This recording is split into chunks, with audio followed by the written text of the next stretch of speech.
He was born with the blues in Lafayette, Louisiana, but raised in Los Angeles, Bobby Parker jumped into show business at a young age. Performing is more than just playing music. I always liked the old school style show business. Bobby Parker's an American original. He's got the guitar licks of Buddy Guy and the moves of James Brown. But he makes his own music and always has. I love music, man. I loved it all my life, and I learned how to play by watching a lot of other guys. By the 1950s, Parker was appearing with many of the greatest bluesmen and entertainers ever, some almost forgotten. I learned the old stuff, and it's still in me.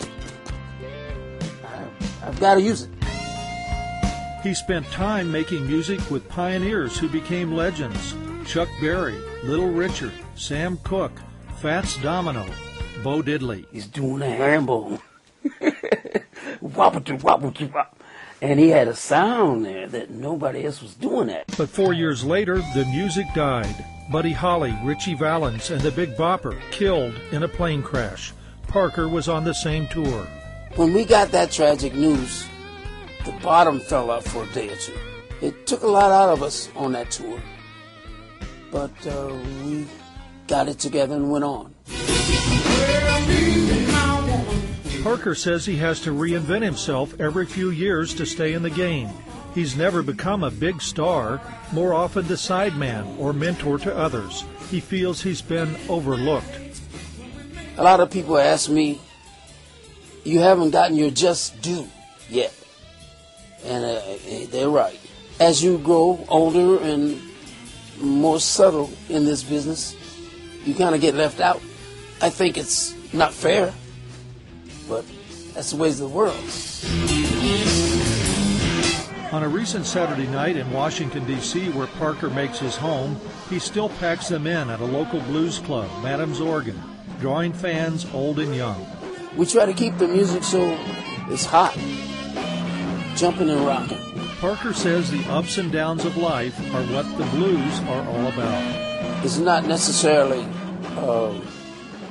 downtrodden. Love stories, depressions, things that make everyday life what it is, the blues.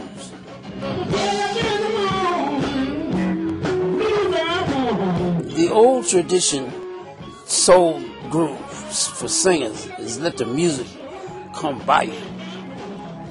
Kick in when the music is happening and say something hot when the music drops a little bit. It works. It worked for James Brown. It worked for a lot of the old-time cats. Through the 50s and 60s, Parker was on the road playing everywhere, from Harlem's legendary Apollo Theater to the Chitlin Circuit in what was the segregated South. We played in tobacco warehouses. Great shows, but the times were different. But the times were changing, and Parker was instrumental in making change happen. One of my greatest songs that I love to play, and it's called Watch Your Step. In 1961, Parker broke through on the pop charts, taking blues in a new direction, making it rock and roll.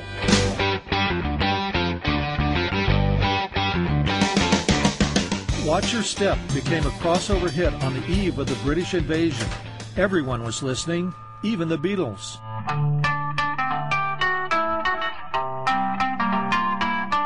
Jimmy Page and Led Zeppelin also heard the guitar lick. Back in the States, the Allman Brothers shaped the sound into Southern rock.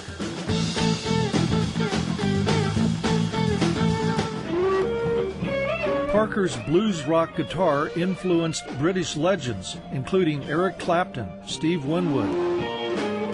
Growing up in Mexico, Carlos Santana heard Parker play in Tijuana. He tells everybody that I was his first influence, and I'm so happy to know that. Parker is a musician's musician and still hoping to make it big. I got a lot of fire still. At 72, he's not about to slow down. Largely an unknown musical treasure, Bobby Parker He's the man who rocked the blues. Carl Sears, NBC News, Washington.